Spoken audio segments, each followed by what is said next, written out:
Hello again. Welcome to the Tuesday Night Live from Bali. Just as I started this, it started raining. So if it gets any crazier, then we'll move inside. But hello, everybody. Welcome to the Tuesday Night Live, where we are going to be talking about my book that is coming out this week on the 26th. This book, Cannot Included, which I have been working on for over 10 years.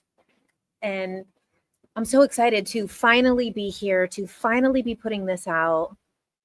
I have to show you what's going on here. Okay. Since I don't have my mic, everything is getting wet. Let's move inside. Oh boy, it's a lot of rain. So, welcome to my room. Okay. So, welcome. We are going to be talking about my book, Cannot Included, which is 10 years in the making, and it is how it mirrors the programming of that one plastic doll. So I'm going to go through some of the ideas and topics that are in this book and a little bit of the backstory behind it. So when I was 24 years old, a couple days before my 25th birthday, I got a gust of wind in my brain. I think now we would call that a download. And I was like, I have to write the guide for modern women. Like, I have to write the guidebook for modern women. Now, not to diminish anyone at that age, but at 24 years old, did I truly know what the modern woman was, what made her, and what she needed to do? So I went crazy writing every single day, wrote over 100,000 words of a book. And then for the next 10 years, I on and off obsessed over it and would rewrite it, edit things, take out things. And I was growing and evolving as I was changing with it. I was growing with this book, and a lot of the ideas changed. It softened a lot over time. I softened over time. I'm softening more than ever as we come to it finally being released. So I had a dream for this book, which was, sorry, my thing's all wet. And the best I can do is wipe it with a pillow. So I had a dream for this book, which was, I wanted to be on a New York Times bestseller list. I wanted to be in bookstores. I wanted to be traditionally published, not self-published. And I was like, I'm not going to give in or do it differently. I want it this way. And I will stop at nothing to manifest those three things that I see for this book, because I know what this book is. And little did I know where or how this would come about, because I was like working in restaurants and I was like, how are people, who's going to get this book? How am I going to get this to the people who need it? And I trusted the process. Little did I know that, in 2022, I was going to go viral on TikTok, and then I was going to develop this large following. And then I would actually have the audience for a book that I had been procrastinating, working on and off on, erasing and rewriting for over 10 years, or about 10 years by that point. And it was a journey, because this is why I love the talk about divine procrastination, which is just something that I don't know. I've never heard anybody say it. I just said it one time when I had to, on the cruise, the moment that I met the man who is about to be my husband next month. When we first met and first were talking, they were like, okay, can all the speakers come up and speak right now about what you got out of this? And I'm like, I'm just like, met this great guy. I'm like, you stay put. I'm going to be right back.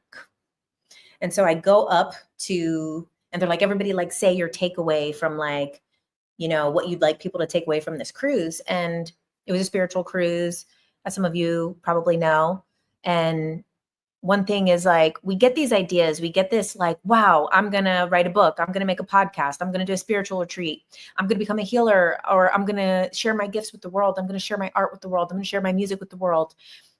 And then it doesn't happen overnight. And 10 years of, it was like a dark cloud over me was, why can't I finish this? Why does it not feel done? Why does it feel like there's something missing? What do I need to change? Should I just give up on it? But then the feeling of giving up on it was also painful, because I was like, no, like, I know that I meant to write this book. This book was not blasted into my brain. And so on my, around a few weeks later was my 25th birthday. So I got a tattoo that says write, like writing. So I was like, I'm going to tattoo it on my finger, so I make sure I write every single day. And the first guy who I asked to tattoo me on my 25th birthday in Hollywood, on Hollywood Boulevard, he said, no, I'm not going to do any hand tattoos unless you're like set in your career and already know what you're going to be doing for the rest of your life, and wouldn't tattoo me. Honestly, it wasn't that good anyway.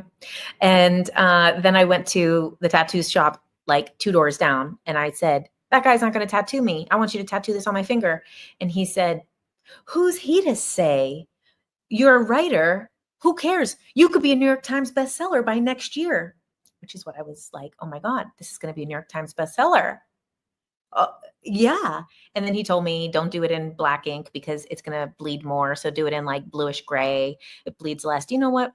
It looks just as shitty as it did the first day I got it. And I love it. And nobody ever like knows that this is here, because this is just for me. And so I embarked on this journey of 10 years of kind of pain and misery around like, I have to create this, I have to do this, but also I'm working sometimes 2 jobs at a time, and then not having the energy to write. And the amount of like relationships that I've had in the course of writing a book about women and programming and the modern woman and all of these things.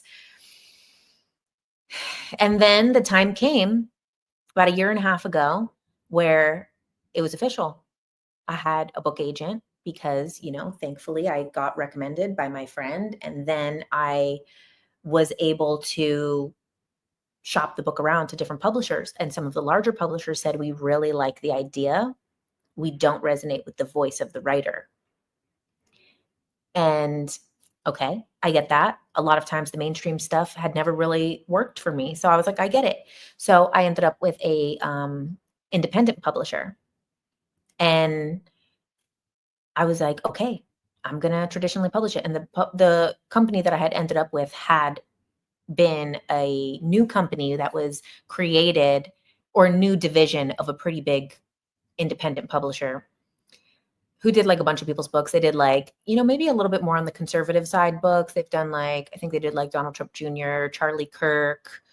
I think they did a Mel Robbins book. Not that she's conservative, but a lot of the stuff that I saw were people who I understand maybe didn't work with the bigger publishers, because, some of those bigger publishers in New York are a little bit more, politically leaning in one direction or the other. This book doesn't lean in any direction, leans in all the directions, leans in none of the directions, because that's the modern woman comes in all sizes and shapes and beliefs, and not all women have to have one type of belief. So I actually do play with all of the different beliefs of women, and my own beliefs and other people's beliefs, and not saying that there's any right or wrong, and actually playing with all of those different narratives in the book of, maybe some more liberal ideas, maybe some more ideas that people might consider on the conservative side, some that might be on the spiritual side, some that might be on the skeptical side, some that might be on the self-help side, some that might be on the self-sabotage side, like playing with all of those different facets of being a woman, because this is what the book is about. So that said, I waited, or not waited, the opportunity came 10 years into this book that now I had a publisher, and I was so proud of myself. And I'm like, finally, I did it. This was my manifestation. I wasn't going to stop at anything. I wasn't going to self-publish. I wanted it this way. And then I wasn't really connecting with the publisher. And there was a disconnect between us because I don't think I do believe that they probably took the book because I had a lot of followers on TikTok and like, a pretty decent following on the other platforms. And of course, I already have my workbooks. I know that I can sell some books. And then I was just like, not really, we weren't connecting on many levels. And I feel like they didn't really get it or appreciate it.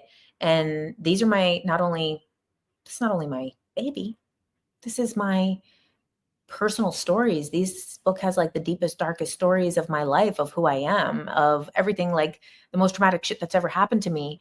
And plus it's very unique in the sense of its many genres. It's a satirical self-help memoir, plus a lot of other things that are too much to say on the cover. So,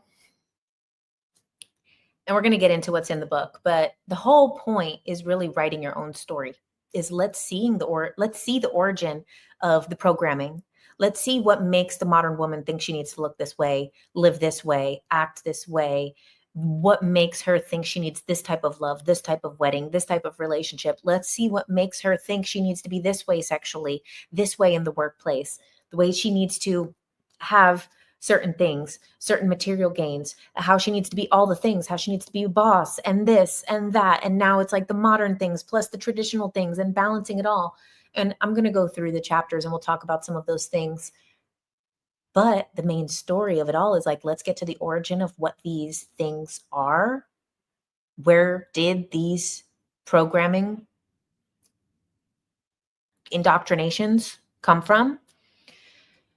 And then after that, after we know the origin, then you decide, what do you want to be? Write your own story. You're the one. So here I am, 10 years into this, finally got what I wanted, finally. And then I start I'm not getting what I wanted. And I'm like, well, the book is about writing your own story. And I wrote my own story, but not on my own terms now. And now I'm kind of doing the most traditional thing, which is traditional publishing. And I'm like, if you want to be traditional, it says in the book, be traditional. I don't. And why am I looking for outside validation? Like it somehow makes me more of a writer, more of an author to not be self-published, to be acknowledged by another. What about the other thing, which is I wanted to be on the New York Times bestseller list because this was something that felt important to me. My ex-boyfriend, who I'm going to be interviewing on the podcast this coming Thursday, we have some little juicy things to talk about that are in the book, some private stuff about me that I've never shared publicly. So juicy, it's there. But Jim, my ex-boyfriend, Jim Norton, who's one of my best friends, dearest ever. He's married now, and his wife is also another one of my dearest friends. And, that's just like soul family there. And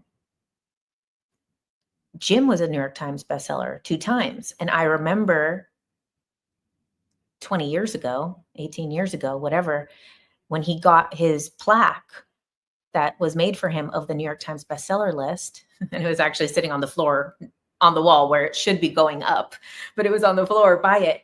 And I remember I would see it on the floor and look at it and be like, wow, like I want that one day for myself. I want a plaque that shows. And it was just like this thing that it came up when I was 20 or 21 years old, that I was like, I'm a writer and look at this. This is possible. I'm right here looking at it. And I know that it can be done. So that's kind of where that idea originally came in. And then it's a validation from others. Now, also, I wanted to be in bookstores, which is why I was like, oh, I'm not going to self-publish because I want to be, everywhere. I want to be in the airport and see my book there. And then when I'm not getting what I want out of the publisher experience, I'm like, looking a little more into it. And I'm like, oh, well, to be on the New York Times or any bestseller, it's an editorial pick. It's not actually about book sales. It's actually an editor's pick. I didn't know until recently that the New York Times bestseller is not about book sales. It's about yeah, a little bit about book sales, but it's about the New York Times editors seeing your book as an editor's pick. So then I was like, oh, would my book ever be accepted as a New York Times editor's pick? Maybe. I hope so. Maybe in the future. But also, that's not what I thought it was. And then when it comes to like the bookstores, what people don't know is that bookstores are actually on consignment most of the time because they only have so much shelf space on a bookshelf. So they will get a batch of books from a publisher. And if those don't sell, they need that space soon because books don't have, it's a item. It only takes so much. And a bookstore is not like the type of business that can afford to keep a bunch of stuff that's not selling because it's already a difficult business to maintain. So if those books don't sell, they give them back to the publisher. And like publisher has to buy them back. So that's the other thing. I have a lot of friends that are published and they're like, well, the bookstore thing's kind of bullshit because it'll be in bookstores. And if they don't sell all of them and it kind of loses its hype, they sell the books back to the publisher and the publisher has to take them. And I was like, oh, so all of this that I was looking for outside validation from was kind of a scam. And I'm like, okay, so I needed the publishing thing. What, for outside validation for someone to say I'm good enough to be a real writer, a real author. I want this thing to say I'm good enough to be on a bestseller list as a real writer, a real author. And then I want to be in bookstores so I can be a real writer, a real author. But the point of the book is stop looking to the programming to see what is right for you. And I'm like, this is not right for me. This is not a good deal for me.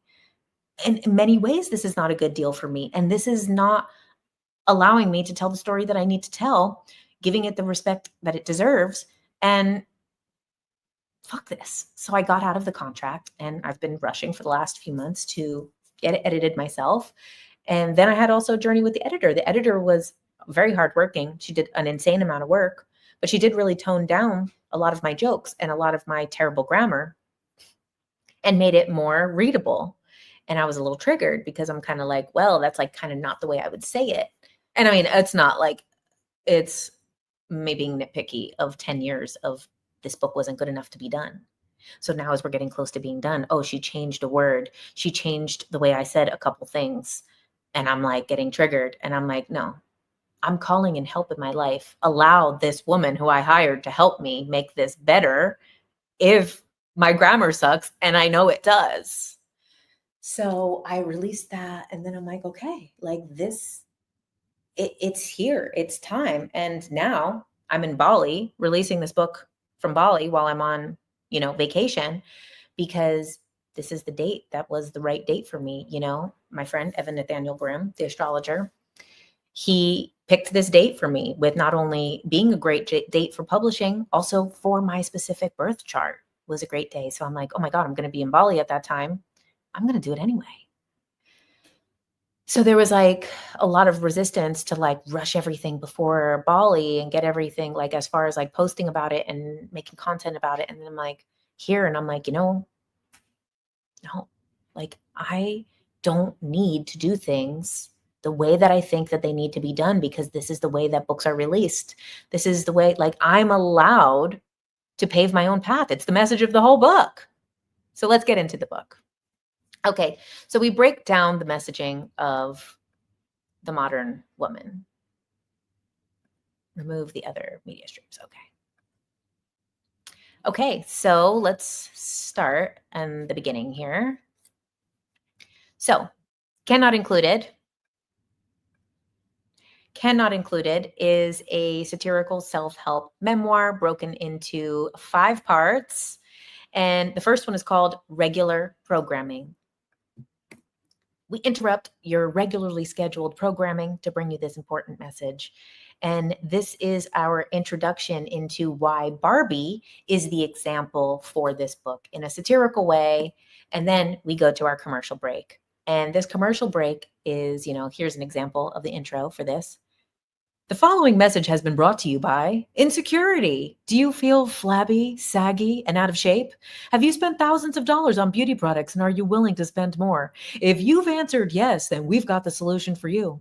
Millions have seen results, and now you can too. For the low price of only $39.99 a month, you can continue to feel inadequate and unworthy. Don't miss out on this limited time offer. Call now, restrictions apply. Side effects include negative thoughts, difficulty establishing long lasting romantic relationships, anxiety, and crippling self doubt. And this book breaks down the satirical and informational ideas around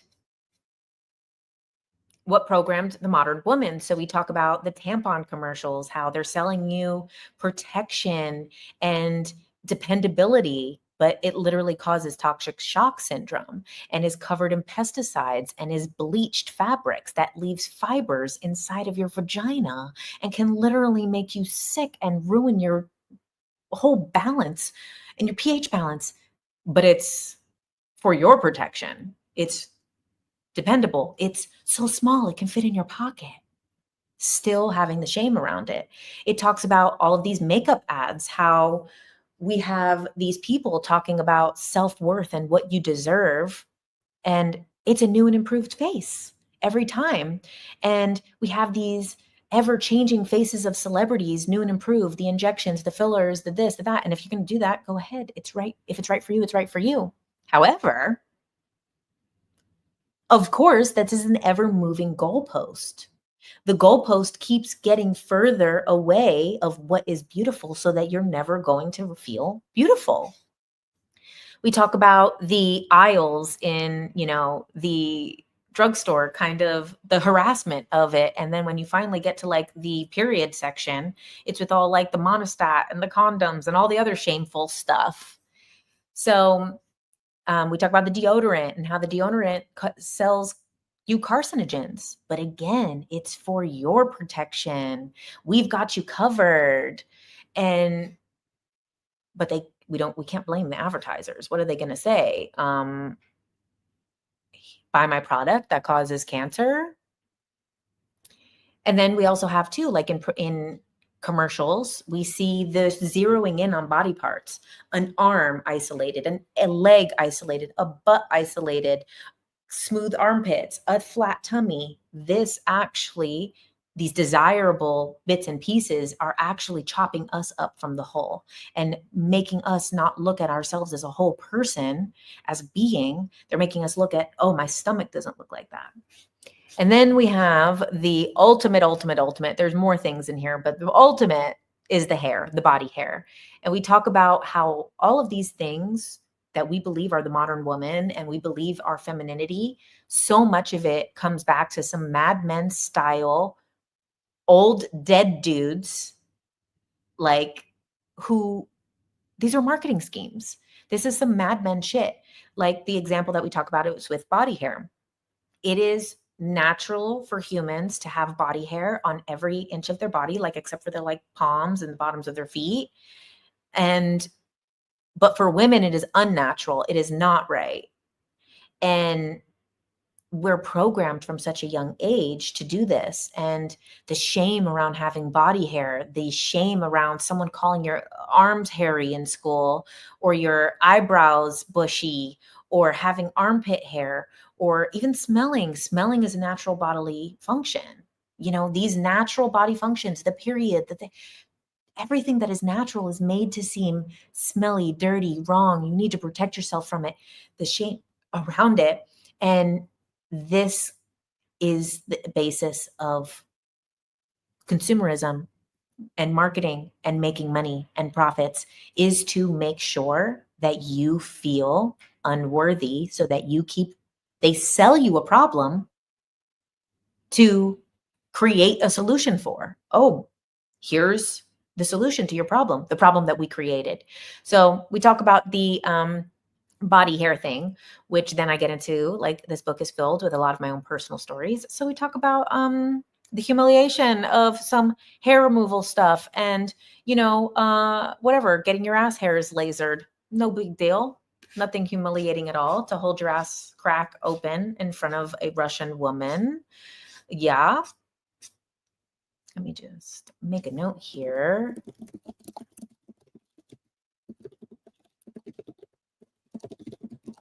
Okay. All right. So then let's go to the next chapter, which plenty more stuff in that. It's funny. It's great.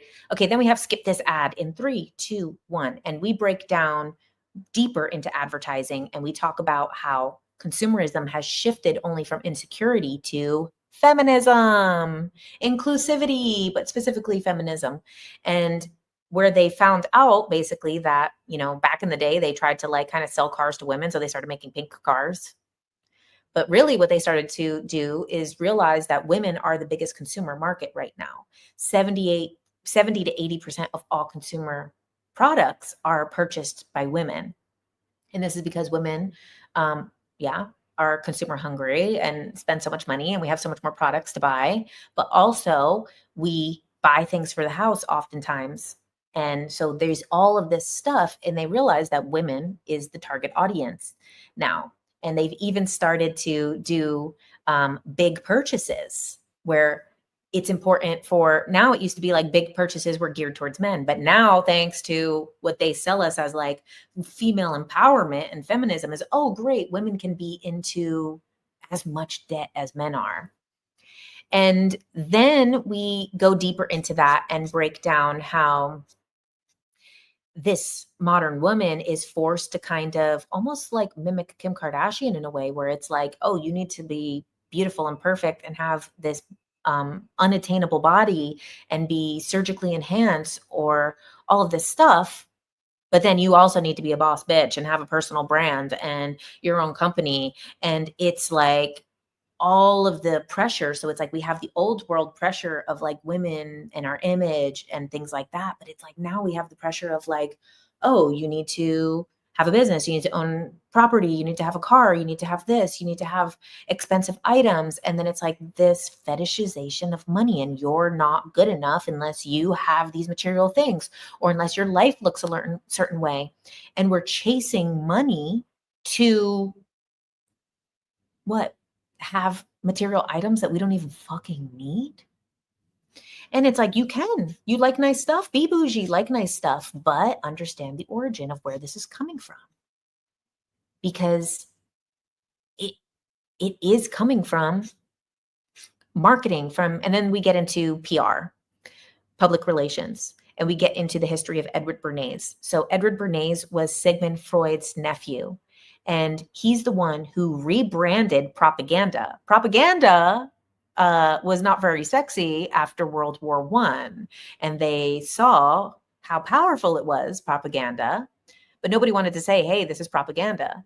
So Edward Bernays, being the sneaky little shit that he was, rebranded propaganda and titled it public relations. And this is using propaganda for a consumer market.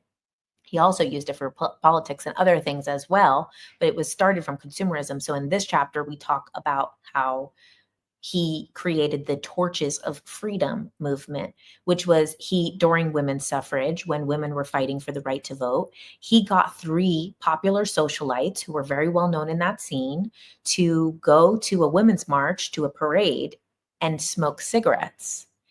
It was funded by the American Tobacco Association, and he paired up with all of the news companies so that all the newspapers had pictures of these women smoking cigarettes.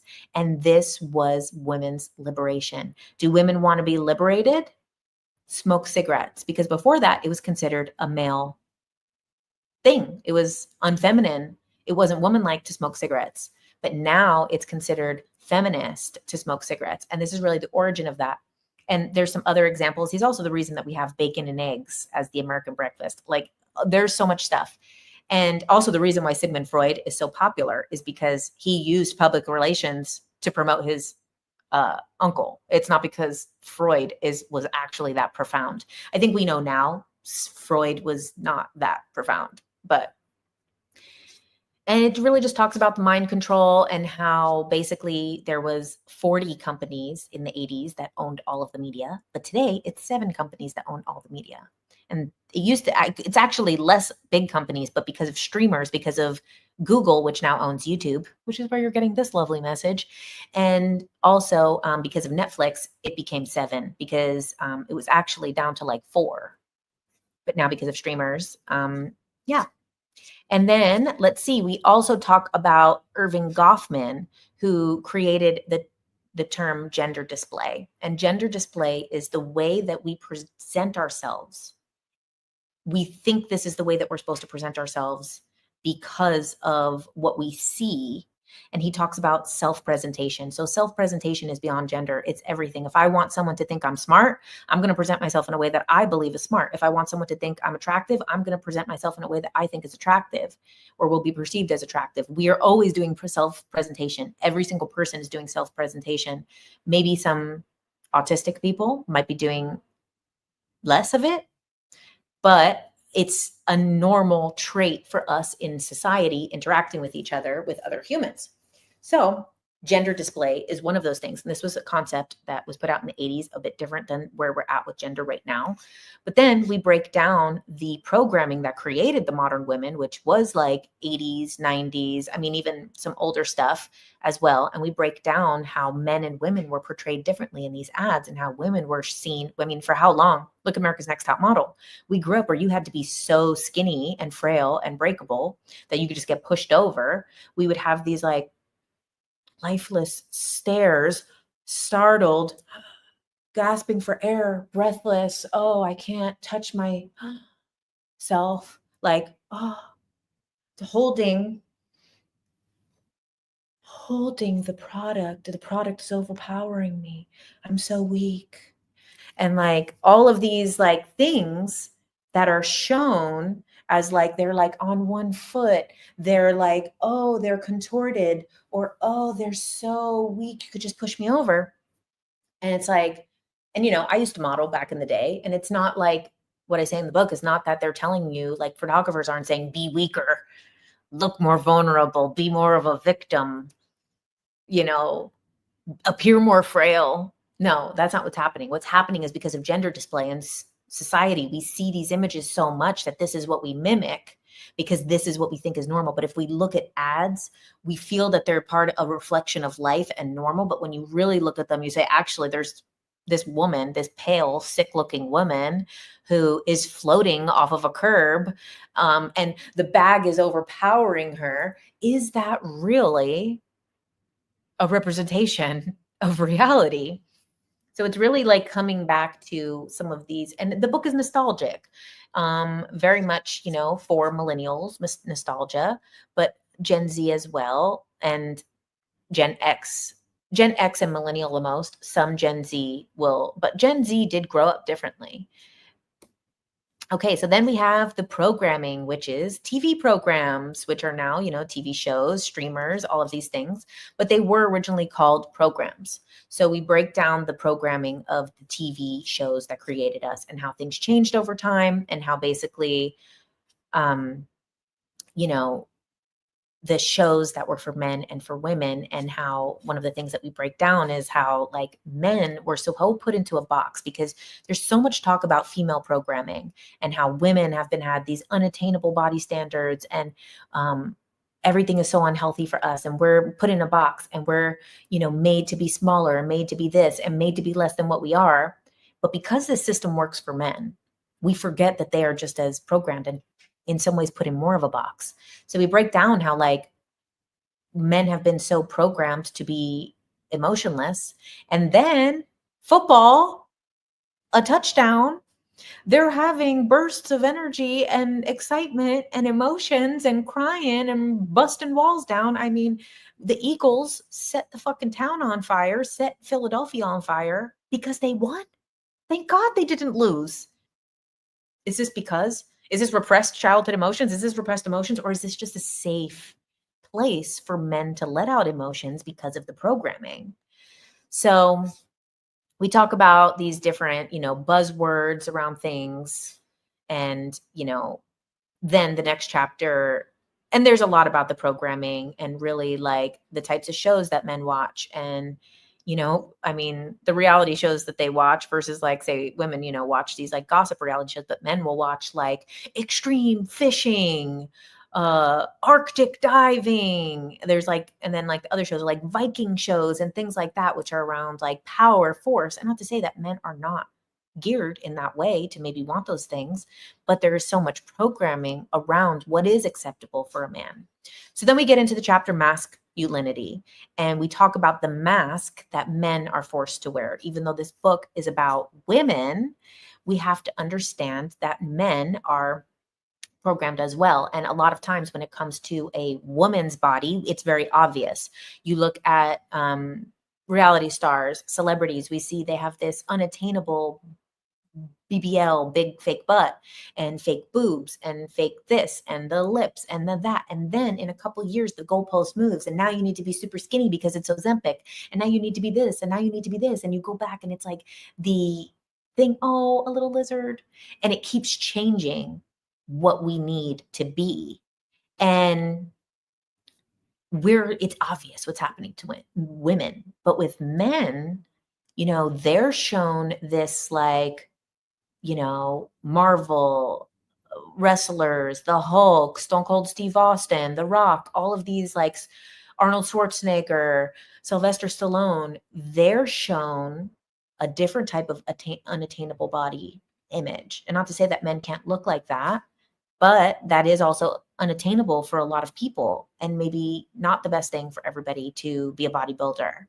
And if they want to, same thing with all of this. If you want to, the point of the book is do it if you want to, but understand the origin of these programs. Why is this associated with masculinity? Because of consumerism. Because of consumerism is why. And so these male superhero, all of this stuff, G.I. Joe, the type of things that they play with, the type of toys that they grew up with, MMA now as an adult. And it's like, these things are also programming men to have unhealthy body image, and even more so to find their body as disposable. And I think that that's something that is very overlooked in the male programming, is that like jobs for men are like come up with like a possible ER visit, like construction. You could put a nail through your finger at any point. You can get hurt at any point. We look at like these very like athletes, like these kind of dream things for men is like, okay, they're always like tearing a shoulder, ACL, breaking a shin, a knee, dislocating something, and then, the military is like another thing, which is for men to grow into. Army men, G.I. Joe, all of these toys, all of these shows gearing towards that. And it's like, this is literally asking them to get blown up, to get shot at, and when I wrote this book, I wasn't marrying a man in the military yet. I was marrying a man that looks up to Arnold Schwarzenegger and all of this stuff and all of this super masculinity stuff. And, I didn't rewrite the book in the last couple months, but all of it still stands for the truth of what it is. And, my soon to be husband is, someone who grew up with this. And does that mean it's not right for him to be in that? No. If that's what is right for him, then it is. But it's just like, we need to get to the origin of these programming. I'm not saying, I'm joking about it in the book because the tone of the book is to be satirical and joking and to shine some light on these things. But also, like, it's okay. There's nothing wrong with it. There's nothing wrong with wanting to be in a thing that is like, oh, you love superheroes and want to be strong and defend people and protect America, then hell yeah. And I love you for it. But we need to understand. And then I kind of get into more of now we have this kind of modern male programming, this more Andrew Tate. I don't use Andrew Tate's name in the thing, but it's kind of like these podcast bros are now the example for men. And, kind of talking about like the younger generation and why there's a big divide between the younger generation of men and the older generation of men. And older generation feel like the younger generation are not doing enough to be manly enough. And even women are feeling lost in the middle. And it's kind of creating this apathy in women, because now women are having to fill a masculine role, and just the kind of things that emerge from this type of stuff. So Then we get to a message from the future where we talk about the future you want to create. And it's a nice little message. Then we get to the next section, which is called It's Not Fair, E-Tales. So that part one, your regular programming, comes from consumerism, TV, advertising, the type of stuff like that we're seeing with this like very obvious programming. Then we go a little bit earlier into life and we go to the fairy tale programming because this is for women. So Prince Charming is a creep. This book is about this topic very strongly, this fairy tale Prince Charming programming, because we have like there's true love's kiss, now you have happily ever after, the story ends when you get married, when you're chosen, and this whole thing around Prince Charming and how basically, I mean, Prince Charming is like the same Prince Charming in all three movies. So he's like kissing a sleeping woman in Sleeping Beauty, he's kissing a knocked out unconscious woman, he's kissing an unconscious woman in freaking Snow White. And then he's got a freaking foot fetish looking for everybody in freaking Cinderella. Okay, so let me see. Can I pause this for a second? I can. I will be right back because. Okay, so I left off, I think, something about Prince Charming having a foot fetish. So we get a little into that. We get into the programming from the fairy tales and basically how they set us up to have false expectations in relationships and, break it down in a satirical way, some personal stories. And then we get into the unhappily ever after. So this is around marriage and the modern consumerism of marriage. So basically our fairy tales, which were once, about princesses and princes in kingdoms, are now reality stars in Calabasas, which is a very similar type of story, like young, pretty girl ends up with rich guy and then lives happily ever after. But as we know, the Real Housewives franchise has a terrible success rate of the housewives remaining housewives. And then our fairy tales, bedtime stories, have now become Instagram stories. So this chapter gets into the consumerism of weddings and marriage and all of that. And we get into the fact that, like, this idea of what is important in a marriage, what is important in a relationship, what is important in what we want in a partner is actually coming from the outside. Like, we have these ideas of what we want in a man, and he needs to be this, this, this, and it has this list, this formula. But that is also a programming of what is needed for happiness, because like they literally called this programming Mr. Right. And they sold it to us, Mr. Right. He has a name. But what is right for you is like really asking, like, how do I want this person to make me feel? How do I want this person to handle conflict? How do I want this person to deal with me when I'm angry? How do I want this person to deal with me when I'm upset? How do I want to be in a partnership? Like, how do I want to feel? How, all of these things, like this list of things to check off. And then it also, in this book, in this chapter, I mean, we talk about kind of how chivalry is dead, so to speak, in the sense like now a lot of people are willing to trade off all those important qualities of like a prince, a king, for basically a lifestyle.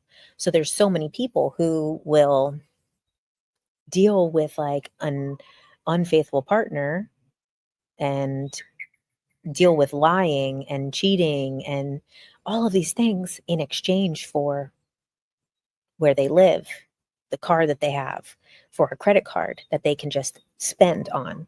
And it's like, we have been programmed in this way to think like, okay, well, money is the most attainable thing, because so much consumerism, so much programming, that it actually takes us away a lot of times from like what actually matters, like someone who is honest with us, someone who makes us feel secure.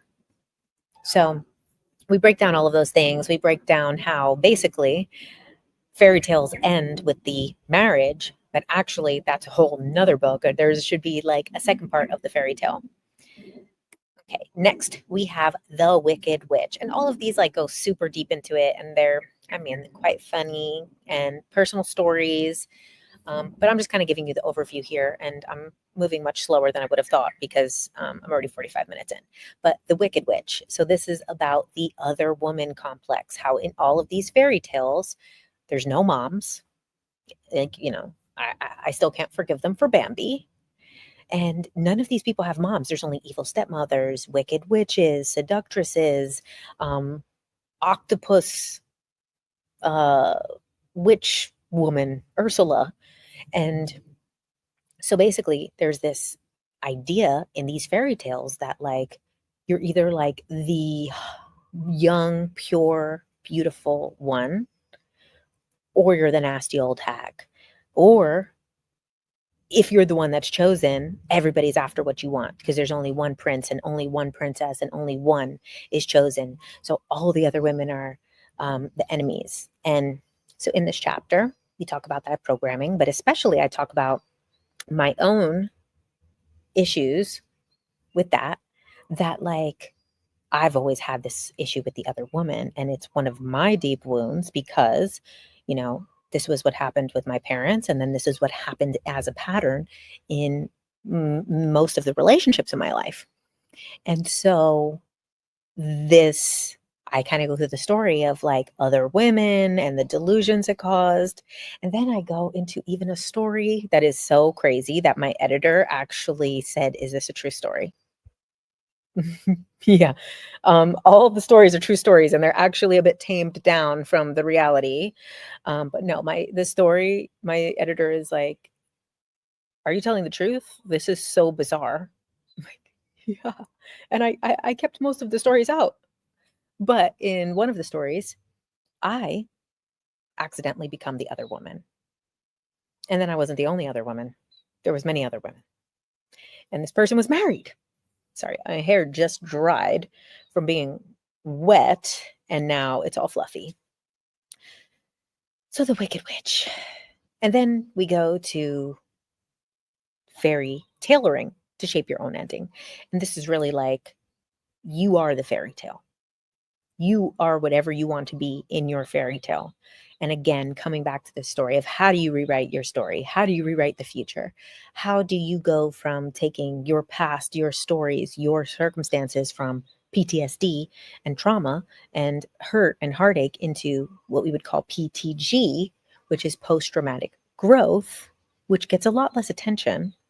And, you know, when we look at stories from athletes, they grow up in very difficult circumstances. Most of like the greatest athletes, you know, I mean, Mike Tyson is coming to mind, but there's, I mean, maybe not, you know, whatever example you want, but say someone like a Mike Tyson. Like Mike Tyson's like life story is so intense and traumatic, and a lot of people like that, like great, you know, athletes, success, people who really overcome circumstance come from very difficult beginnings. We all come from difficult traumas, whether other people would see that, acknowledge it or not, as equal to their trauma or comparing traumas. But this is why those stories are inspiring. This is why we are so inspired by a story from someone who had a difficult life because of that PTG, that post-traumatic growth. Okay. This is the next section of the book. Yeah, okay. Pop culture, not popped cherries. So we did the first part was the consumerism and the commercialism. The second part is when you're a child, fairy tales. Now we're getting to the teenage years. And then this, getting into teenage years. So this is sex and toys. And this is basically gendered toys, how the toys that we grew up with, how the toys for boys and the toys for girls are actually shaping the reality that we grow into. And we go into the history of Barbie, we go into the history of Ken, we talk about G.I. Joe and how like G.I. Joe is an action figure, even though Ken is the one getting all the action. This is where we get into the different types of Barbies and how then the exclusivity. I mean, inclusivity of Barbie, how then they're like, oh, more skin colors, more eye colors, more hair textures, which is beautiful. Everybody should have a doll that represents them. But they were missing, again, they're turning this stuff into consumerism, then really getting to the core of like acceptance. It's still not self-acceptance. If it's still an unrealistic body type, if it's still these things, and how basically it was falling short. Then we go to the Barbie movie a little bit. Then we get to the teen years, and this is about the teen programming. This is like all the vampire forbidden love from my generation, which was like Buffy the Vampire Slayer type of stuff, to then like after me, the kids were like into Twilight. And then after that, they're like Vampire Diaries and whatever else is going on right now. And it's always this kind of like forbidden type of escapism from these circumstances. And we talk about like when I grew up, it was like Backstreet Boys and Sync, things like that. And they were 20-year-old men singing and humping the chairs for 10-year-old girls to get turned on and idolize. And there's like this whole fixation about turning on teenagers and really pushing like teenage girls in that generation to become boy crazy, when they're also then teaching the boys to shut down their emotions. So these men are singing about these emotions, and it's giving like this false expectation of what women were going to get in love and relationships, when then they're programming the boys differently to be kind of two things that are not going to be able to meet. And we talk about all the different teen things. We talk about how the word teenager was also created in a boardroom by some Mad Men type of guys who basically wanted a new consumer market, because the children's market was one thing, the adult market was another thing. And then they're like, okay, well, we need another market. The same thing that they continue to do with all of these different things is we need to create another demographic. We need to make more money. So then this is where it comes in with creating the word teenager. And then that word teenager is basically a new demographic to advertise to. We also talk about prom and how wedding is obviously the biggest consumer thing ever, and how basically people put their self-worth into the how big is the ring, how expensive is the ring, what is the ring made of, how expensive is the guest per plate, and all of these things that don't fucking matter. If it does matter to you, then do it. But understand the source of it was expanding profits. And then again, they created the idea of this prom night becoming a big consumer thing. Of course, going to a school dance is one thing.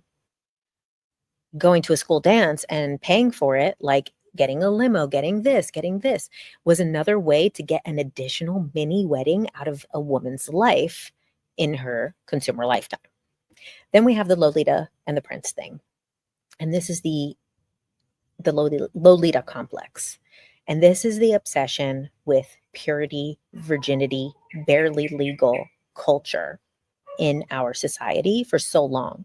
But not until Jeffrey Epstein gets caught, and it's not defending it, but it's saying, oh, now you're shocked. So you didn't see barely legal for how many decades? You didn't see the obsession with virginity for how many generations, going back hundreds and thousands of years, the obsession with purity, with virginity, with teenage girls, with barely legal, virgin, now body count, all of this stuff. Now all of a sudden it's shocking to you. And the very same people who are so fixated on the Epstein files, which are like a lot more towards the conspiracy side. I'm on the conspiracy side. I care about that stuff. But at the same time, these are the same people listening to Andrew Tate and listening to men on podcasts talk about body count. Oh, so you want a woman who's like a virgin, but Epstein going after 17-year-olds is so different. Like, stop being a hypocrite. Stop being shocked when everything that is in this culture that has been pushed towards us is exactly what they need to do. What is going on here? Sorry. I'm not perfect. I know. I have to deal with that. Okay. This Lolita and the Prince thing goes into the book Lolita, and also how like this constant thing around, and even too, like we also talk about how like this coming of age story of like losing virginity and how it's like for little younger boys and in like boy driven movies, it's more towards like the hunt for virginity, the hunt for touching a boob. Whereas then in women's coming of age stories, it's around love, it's around the embarrassment of boobs, it's around getting periods. Then we get to the trauma queen, which, trigger warning, this is your after school special. This is my personal story of losing my virginity to rape. So I said the trigger warning. So, hopefully you clicked away in time if that's for you. But really, it's telling the story as it is. And those situations, especially kind of with the Epstein stuff, with a lot of things, there's very nuance. And, I went to the Harvey Weinstein trial. So, like, at that trial, it was complicated to observe the nuance of sex and power and dynamics and inequality of things that play a part. And I tell the story honestly and, without kind of getting too into the details. It's something that if someone is triggered by it can go over the story, but it's not like super gory or anything like that. It's actually how these things happen very subtly. And I actually did not even like acknowledge that to myself until years later, because I thought that like rape had to be like a stranger. Like this was a long time ago. This was over 20 years ago.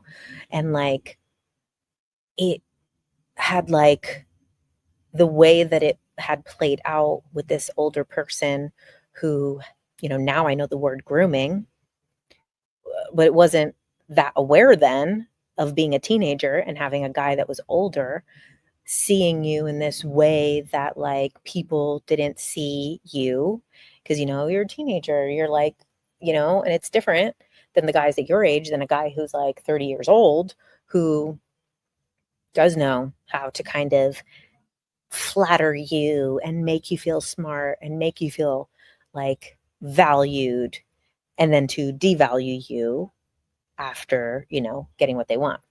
So it's the true telling of a story like that. And I think it's very common. And I think also this type of story is very common versus what a lot of people need to hear in order to maybe find someone to, and I wouldn't say I'm a victim. I don't like to identify with someone else's actions. So I think for me, whatever works for you if you're in that case, but I don't like to identify with like being a victim or a survivor because my identity is not based on somebody else's actions. My identity is me based on my actions, based on my choices, based on my perception of myself.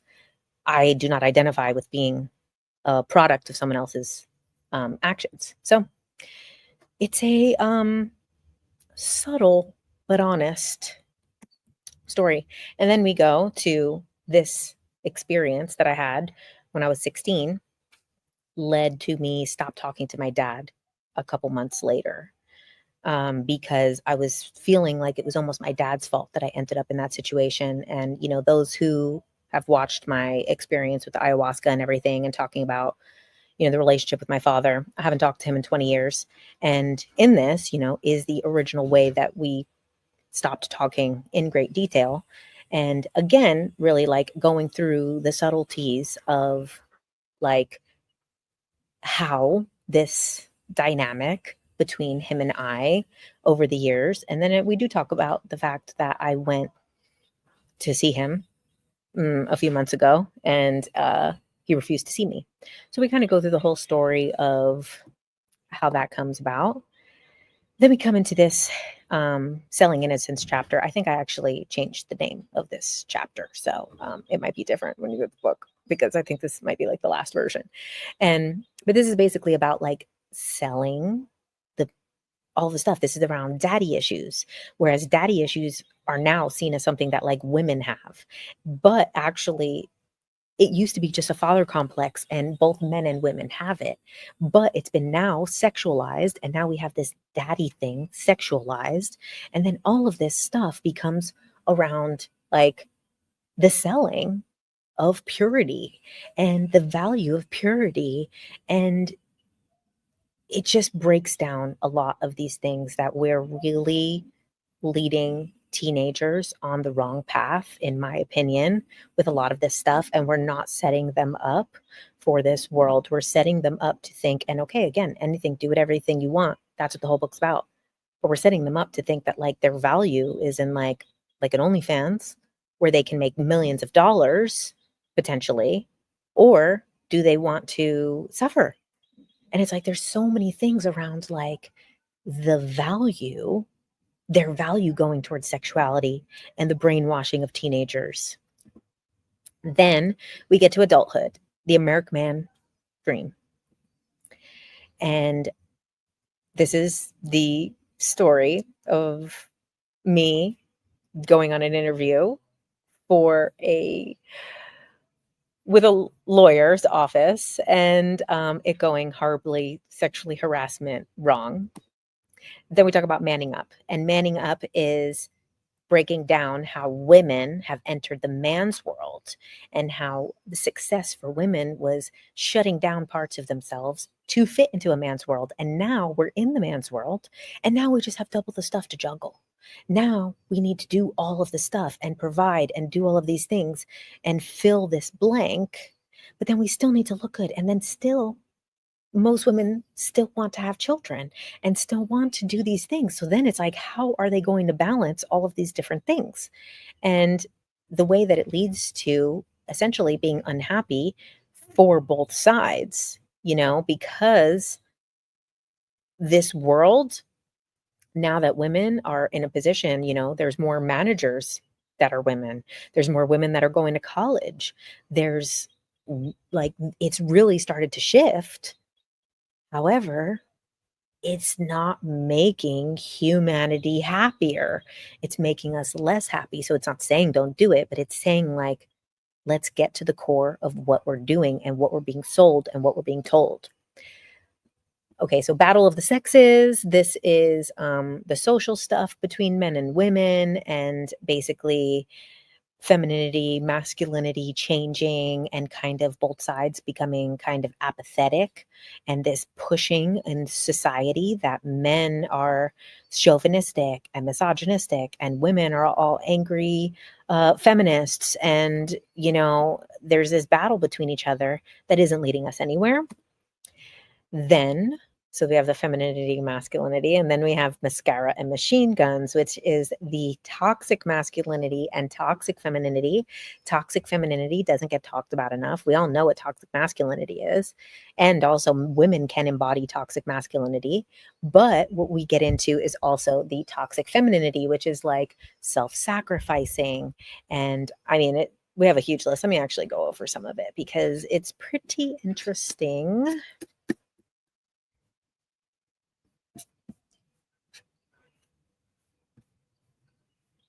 Yes.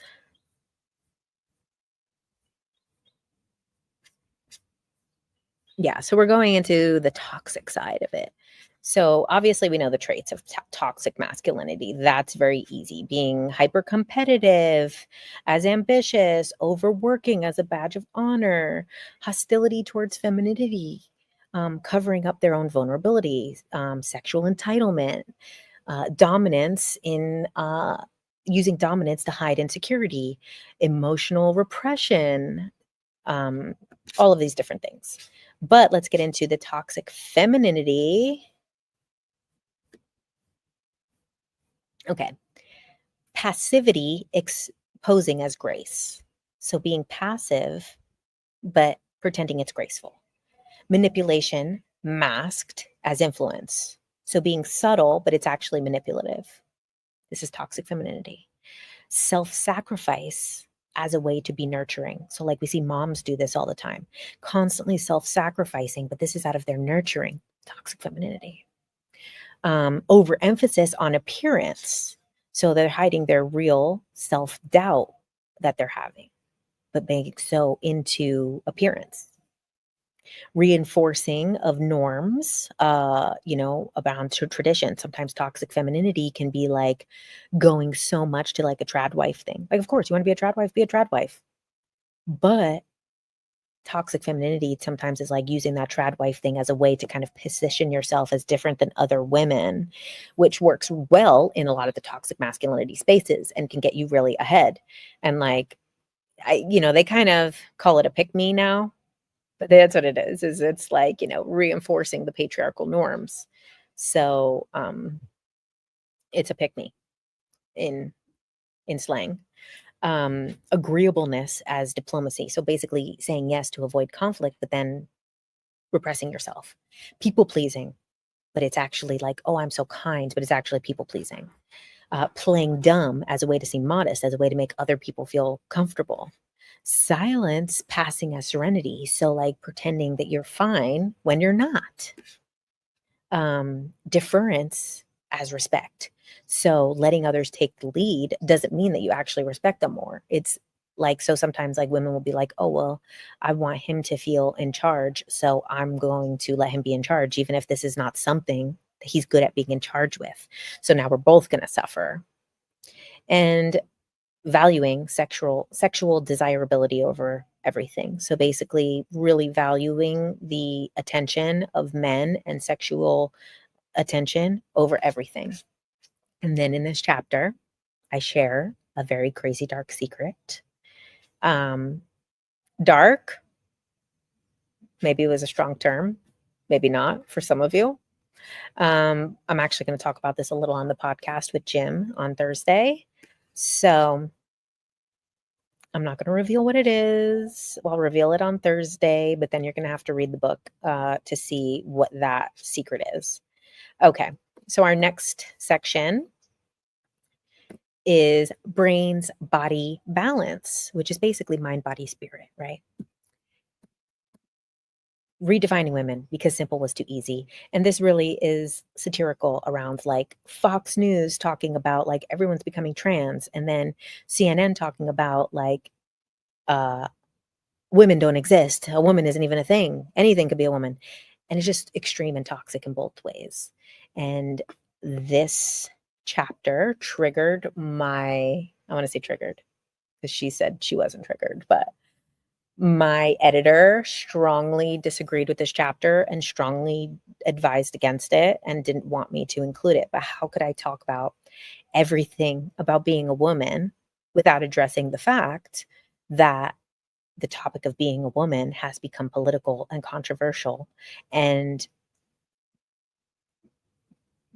to define a woman is offensive and hateful, even in some beliefs, and has become so extreme in talking about the non-binary thing that like, sure, you want to be non-binary, but this book is for women. And okay, that's it. She kind of wanted me, and I loved my editor. She did such a good job and was like, helped me so much. But I kept my stance on this because, she kind of said like, well, why did you have to include stuff for men? Why not just have something for women? And I'm kind of like, well, why did I have to include something for non-binary if this book is for women? Because it's not for everybody. This book is, for women, or at least for people who want to read about women and the programming of women.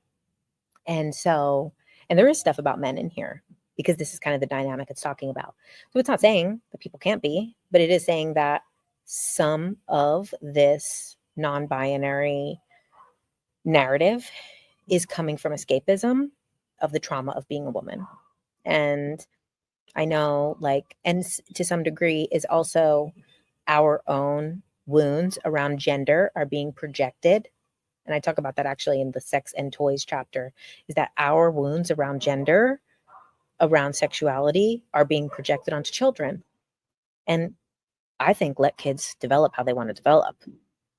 But if they don't develop into a stereotype, then just let them be. Don't start then labeling them trans. Don't start labeling them non-binary. Let them just be kids. Let them have seasons of life. Let it all just be. And let women be. Don't be feminine. Be masculine. I'm becoming more feminine, but I was a masculine woman my whole life. So it's easy to be whatever you want, and you don't have to fit into a box, but we also don't need to run away from womanhood or say that it's not womanhood. And then that's when we get into the male and female brain, which is boys on the left, girls on the right, because we have the right brain is considered the female brain, the left brain is considered the male brain, and one is logical, one is creative. In reality, we're both, we're all. And a lot of these things around left and right brain kind of are a little debunked now, because we realize that we kind of need obviously both sides of the brain to function. And then the other thing is there neurosexism? Because how much of the brain activity between men and women is based on repetition, is based on cultural stuff, is based on little girls are playing with baby dolls and little boys are playing with Legos. Is that developing parts of the brain? Is this inherent, or is this learned? Is this nature? Is this nurture? Is it both? I'm not telling you in this chapter what is right. We explore both sides of it. We explore, is it evolution, or is it just because is it men and women developed this way, or is it because this is the patterns that have been used? And then we kind of break down how like different scenarios are different for men and women's brains, and how men and women's brains have been studied to work differently. So it can even be contradictory, because some of the stuff, but I'm not taking the stance. All of these things, I'm playing with these ideas. Then we have the X Y marks the spot. So this is talking about the X and Y, X and XY chromosomes. This is talking about period. This is talking about testosterone. This is talking about estrogen.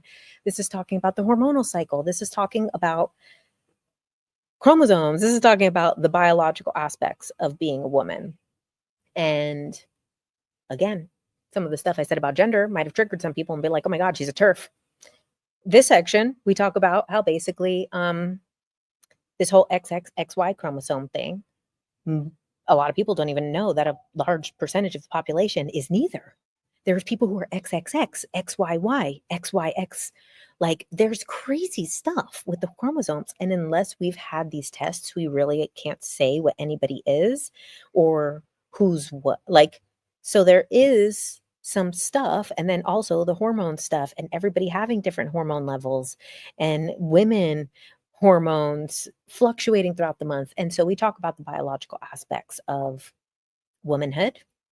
Then we go to the spiritual. So we go from the mind, the brain, the body, the spirit. And this is where we get into like the yin and yang, the feminine energy and the masculine energy. What is feminine energy? What is masculine energy? We get into the sun being more male, the moon being more female, how that mirrors a male hormonal cycle, that mirrors a female cycle. We get into Kali and how destruction is part of the female cycle, how Mother Nature is also destruction, that it's not only birth, it's also or creation, it's also destruction, which is the cycle of nature, which is the woman's cycle.